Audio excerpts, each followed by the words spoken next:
Halo teman-teman, selamat datang di channel YouTube Bas Bahan Ajar YouTube channel. Pada kesempatan kali ini, kita akan membahas latihan berikut ini. Tetapi, sebelum kita masuk ke pembahasan video, saya akan mengajak teman-teman untuk terlebih dahulu mengklik tombol subscribe pada channel ini, nyalakan loncengnya, komen jika ada yang ingin ditanyakan, dan klik like pada video ini. Langsung saja kita masuk ke pembahasan videonya.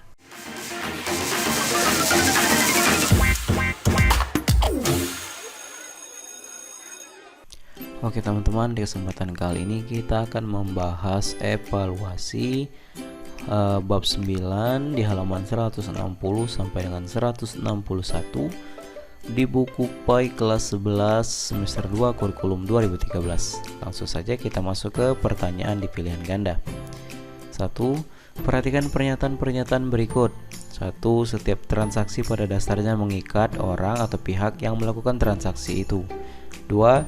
Ketentuan-ketentuan dalam transaksi boleh menyimpang dari aturan syariat. 3. Setiap transaksi harus dilakukan secara sukarela tanpa ada unsur paksaan dari pihak manapun. 4. Setiap transaksi hendaknya dilandasi dengan niat baik dan ikhlas karena Allah semata. 5. Transaksi ekonomi antara umat Islam dan umat bukan Islam dibolehkan walau menyimpang dari syariat. Dari pernyataan-pernyataan tersebut, pernyataan yang termasuk ke dalam asas-asas transaksi ekonomi dalam Islam ialah, untuk jawabannya yaitu pada option E 1, 3, dan 4. 1, 3, dan 4. Jadi silakan kalian conteng pada option E untuk jawaban nomor 1. Lanjut kita masuk ke nomor 2. Perhatikan ungkapan berikut. Berakal, berilmu, balik, berhak menggunakan hartanya, dapat melihat. Dengan melihat ungkapan yang tersebut, yang termasuk syarat-syarat bagi penjual dan pembeli ialah, yaitu pada option B 1, 3, dan 4. Berakal, balik, dan dapat dan berhak menggunakan hartanya. Silakan kalian salin untuk jawaban nomor 2. Kemudian kita masuk ke nomor 3. Contoh jual beli yang batil ialah, yaitu pada option E, jual beli minuman keras atau khamar. Kemudian yang keempat, hal yang tidak termasuk rukun mudharabah ialah, jawabannya yaitu E, mudharabah, mudharib hendaknya bersikap jujur, tidak boleh menggunakan modal untuk kepentingan sendiri dan orang lain tanpa seizin sahibul mal. Silakan kalian conteng pada option E untuk jawaban nomor 4. Kemudian masuk ke nomor terakhir di pilihan ganda, nomor 5. Ulama fikih sepakat bahwa asuransi dibolehkan asal cara kerjanya islami kecuali, yaitu E, para karyawan perusahaan asuransi harus orang Islam. Jadi silakan kalian salin untuk bagian pilihan ganda.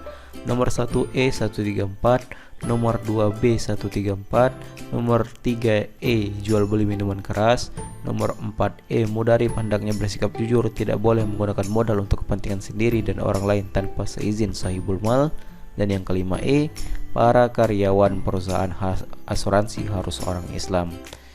Kemudian kita lanjut masuk ke bagian esai. Nomor 1. Sebutkan 5 macam perjuangan untuk memenuhi kebutuhan dengan cara yang tidak halal merugikan orang lain. Jawabannya sebagai berikut. Bisa kalian lihat di sini. 5 macam perjuangan yang bertujuan untuk memenuhi kebutuhan dengan cara yang ialah tidak halal dan merugikan orang lain sebagai berikut. Yang pertama mencuri, kedua menipu, ketiga riba, 4 korupsi, dan kelima menjual barang haram. Manusia ialah makhluk sosial yang mengadakan relasi dengan insan lainnya dalam rangka memenuhi kebutuhan yang bermacam-macam dan tak terbatas. Sayangnya dalam upaya pemenuhan kebutuhan hidup ini, insan terkadang menjalankan cara-cara yang melanggar syariat dan perjuangan orang lain. Contoh perjuangan tersebut menyerupai yang disebutkan di atas. Mencuri misalnya, ia perbuatan yang tak hanya melanggar agama tetapi juga melanggar aturan, sehingga bukan sekadar tidak halal saja melainkan juga tindakan kriminal yang sudah tentu merugikan orang lain. Kedua, yaitu riba. Boleh jadi riba tidak melanggar aturan tetapi sudah terang melanggar syariat, alasannya merugikan orang lain. Kemudian yaitu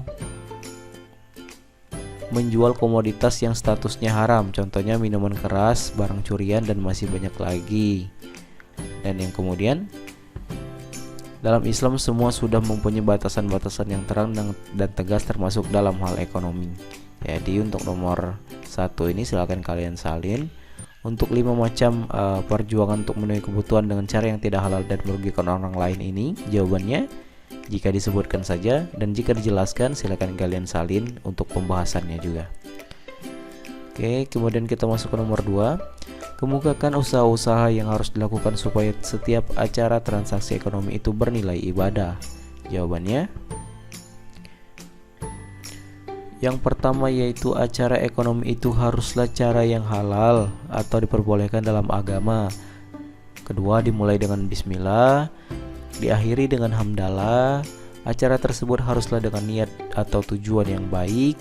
Kelima, jujur, adil, harus disertai dengan syariat agama. Tidak ada kecurangan dalam segala acara usaha, tidak membohongi konsumen, selalu berikhtiar dan mencoba untuk ikhlas. Inilah beberapa usaha yang harus dilakukan supaya setiap transaksi ekonomi itu bernilai ibadah. Kemudian kita masuk ke nomor 3. Sebutkan 3 teladan jual beli yang dianggap batil. Yang pertama yaitu jual beli sesuatu yang tidak ada. Contohnya memperjualkan buah-buahan yang putiknya pun belum muncul di pohon, atau anak sapi yang masih di perut ibunya. Kedua, jual beli yang mengandung unsur penipuan. Contohnya memperjualbelikan kurma yang ditumpuk di atas bagus-bagus dan manis, tetapi ternyata di dalam tumpukan itu banyak terdapat yang busuk. Contoh yang ketiga silakan kalian buat sendiri seperti ini. Kemudian kita masuk ke nomor 4. Jual beli benda-benda yang najis. Contohnya, ini yang ketiganya. Ini yang ketiganya. Contoh yang ketiganya yaitu jual beli benda-benda yang najis. Contohnya babi, hammer, bangkai, dan lain-lain. Ini 3 contoh jual beli yang dianggap batil. Kita masuk kemudian ke nomor 4. Kemukakan alasan, dalil, nakli, dan aklinya bahwa jual beli yang mengandung unsur kecurangan itu hukumnya haram. Jawabannya sebagai berikut. Hal tersebut dijelaskan di Al-Quran dalam surat Al-Mutaffifin ayat 1-3, yang dimana menjelaskan wacana bahaya bagi orang-orang yang curang dalam menakar atau menimbang. Dalam jual beli mengatakan keharapan perbuatan ini. 1. Kecelakaan besarlah bagi orang-orang yang curang. 2. Yaitu orang-orang yang apabila mendapatkan dosis dari orang lain mereka minta dipenuhi, dan apabila mereka menakar atau menimbang untuk orang lain mereka mengurangi. Inilah dalil bahwa jual beli yang mengandung unsur kecurangan itu hukumnya haram. Kita masuk ke nomor terakhir, nomor 5. Kemukakan perbedaan antara perbankan konvensional dan perbankan syariah. Jawabannya sebagai berikut. Perbedaan bank syariah dan bank konvensional ialah: yang pertama itu perbedaan aturan. Bank syariah memakai syariat Islam yang berdasarkan Al-Quran serta hadis yang mana sudah difatwakan oleh MUI, sedangkan bank konvensional memakai aturan positif yang telah berlaku dan diakui di Indonesia. Kedua yaitu perbedaan investasi. Bank syariah hanya mendapatkan pengajuan pemberian hanya dari jenis perjuangan yang halal, sedangkan bank konvensional mendapatkan pengajuan pemberian dari segala jenis usaha. Ketiga, perbedaan orientasi. Bank syariah berorientasi untuk memperoleh laba serta mendapatkan kebahagiaan dan kemakmuran baik dunia maupun akhirat, sedangkan bank konvensional hanya berorientasi untuk memperoleh laba semata. Kemudian perbedaan laba. Laba yang diperoleh bank syariah melalui sistem bagi hasil, sedangkan laba yang diperoleh bank konvensional berasal dari bunga. Yang kelima, perbedaan nasabah dan bank. Relasi antara nasabah dan bank syariah ialah sebagai mitra, sedangkan relasi antara nasabah dan bank konvensional ialah sebagai kreditur dan debitur. Dan yang keenam perbedaannya yaitu keberasaan dewan pengawas. Setiap transaksi yang dilakukan oleh bank syariah akan diawasi oleh dewan pengawasnya, yaitu jago ekonomi atau ulama yang telah memahami mengenai fikih muamalah. Sedangkan transaksi yang dilakukan oleh bank konvensional tidak diawasi oleh dewan pengawas kecuali aturan positif. Inilah perbedaan bank syariah dan bank konvensional.